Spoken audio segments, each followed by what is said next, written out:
I'm going to show you what it looks like. And you know, we put this in an unbaked shell. You saw all the steps on that. Our pumpkin pie that I baked a little earlier was put in an unbaked shell, just as the apple was, only the edges was built up, like I told you we could do on this one when I demonstrated that, because all this filling wouldn't stay in there. You can see if it wasn't high edges. So the pumpkin recipe and baking time came off the can of pumpkin. And here we have a slice of pie all ready to eat with our cup of coffee. And that's exactly what we'll do when we're through. We'll try all our goodies. The apple pie baked 40-45 minutes in a 400-degree oven. It will change according to if you have a fast oven or a slow oven, but that's a pretty good place to start at.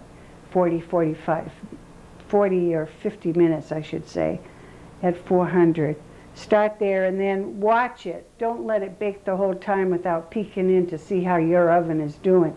And what we want in the finished pie is the apples to be tender and the crust to be a delightful brown.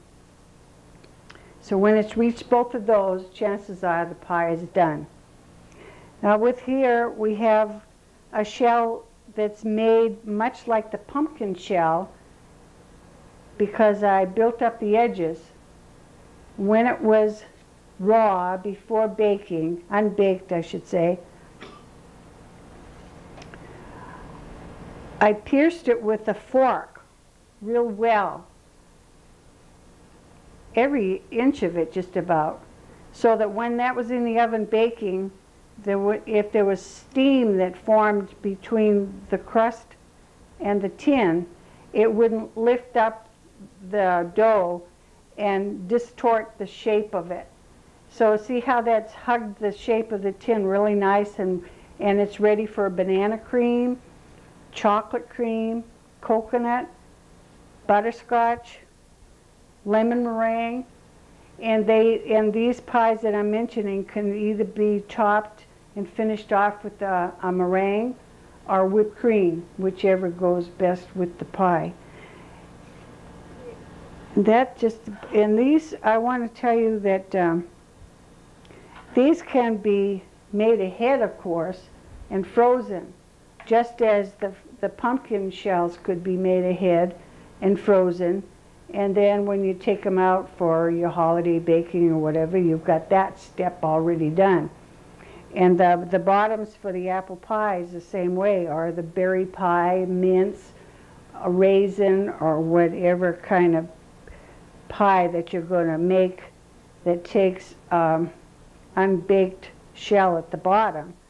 You could also do those ahead, and then before baking them, make fresh crust for the tops of them, and that works out real well. Oh, I hope you really enjoy your pie baking in the days to come. And when you first get that thrill of a successful pie out of your own oven, there'll be no holding you back. And good night, and thank you for coming to my kitchen. And we're now going to have our cup of coffee and a piece of this pumpkin pie. Wish you were here. Bye.